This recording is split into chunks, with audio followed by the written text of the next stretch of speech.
mana saja yang sudah tercapturing oleh negara dan mana yang belum.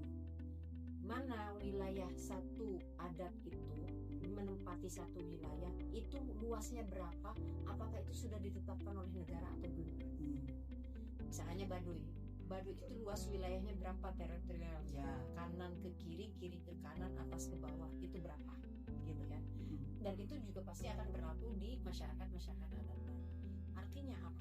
Bukan hanya saja harmonisasi yang harus kita lakukan, tetapi pengakuan negara atas eksistensi adanya dari masyarakat hukum adat itu sendiri, karena kami memandang negara-negara lain, khususnya negara-negara maju, itu justru sudah meratifikasi ILO 169 terkait keberadaan hukum adat. Nah, Indonesia itu akan ke situ. Ininya, tujuannya akan ke situ. Ada orang yang ingin mencari tahu di mana itu Baduy gitu ya. Nah, itu sudah ada lewat teritorial negara Indonesia, itu sudah di capture, sudah ditetapkan seperti ini dan tidak bisa diganggu gugat. Nah, yang menjadi permasalahan kita itu karena kita ketidakadaan data tersebut. Bagaimana kita mau melindungi masyarakat Baduy dengan teritorial yang sudah diakuinya? Datanya aja kita nggak punya, gitu kan? Bagaimana kita akan mengakui ini adalah masyarakat Jambi, misalnya yang dalam kedalaman, dan misalnya tadi itu siapa selain Baduy Kesepuhan, orang kita aja nggak tahu dia tinggal di mana, gitu kan? Nah, ini yang menjadi urgensi, bagi salah satu urgensi kenapa ini harus ditetapkan oleh negara, kan begitu. Artinya ketika ada kejahatan seperti tadi itu, saya mendapat feedback positif kemarin dari Prof. Ali gitu kan, bahwa yang menjadi masalah itu adalah masyarakat luar yang akan mengambil sumber daya alam yang sudah dijaga oleh masyarakat Baduy. Nah, ini artinya keberadaan negara itu ada di situ. Kamu tidak boleh masuk ke sini. Ini dilindungi. Artinya negara juga ikut melindungi teritorial Baduy itu, begitu kan? Even dia mengambil ini atas tanah Baduy, di bawahnya misalnya ada tambang, orang ngeruknya dari sono ke sini, kan ketahuan apa negara, kan dia yang dihabisi sama negara, dia ditindak. Tapi kalau tidak ada penetapan itu dari negara, bagaimana negara akan melindungi teritorial Baduy itu?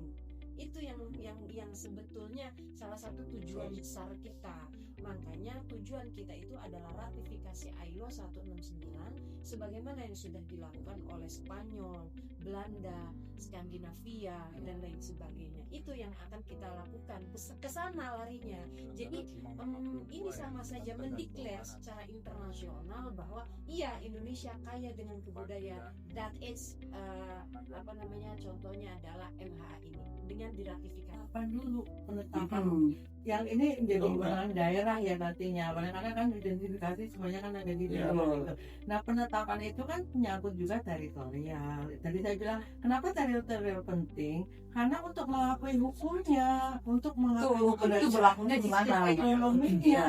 Itu kan teritorial jelas. Tadi Mbak Evi bilang di mana mau melindungi kalau orangnya nggak tahu di mana. Tapi kalau teritorialnya jelas di wilayah A, B, C, D misalnya itu. Berarti orang yang di situ tuh masyarakat hukum ada. Sebelum ada penetapan itu tadi saya bilang bisa aja orang ini ngaku saya saya Baduy di sana ya, kan di Baduy yang saya orang Baduy padahal bukan gitu kan di situ. Tapi kalau teritorial di situ kan jelas. Jika orang keluar melanggar hak orang asli situ, kemudian melanggar hukum ada di situ, dia keluar, berarti bukan lagi masyarakat hukum ada gitu. Tapi kalau teritorialnya nggak jelas belum ditetapkan wilayahnya, itu akan mengalami kesusahan ketika implementasinya untuk melindungi negara hadir melindungi masyarakat. Udah nggak menggunakan lagi masyarakat adatnya, kaum tradisional kan nggak bisa juga, apalagi kaitannya dengan KUHP yang akan berlaku. Karena nanti kalaupun misalnya begini, katakanlah ada dua nih di Baduy, di Banten, ada Kesepuhan sama Baduy. Nah, anggaplah dua-duanya kemudian masuk kategori setelah diinventarisir, masuk kategori hukum MHA gitu. Nah, kalau menurut saya itu tidak masuk Kesepuhan, nggak masuk kategori MHA. Yang masuk hanya Baduy. Kenapa? Karena Kesepuhan menggunakan hukum nasional dalam kehidupannya.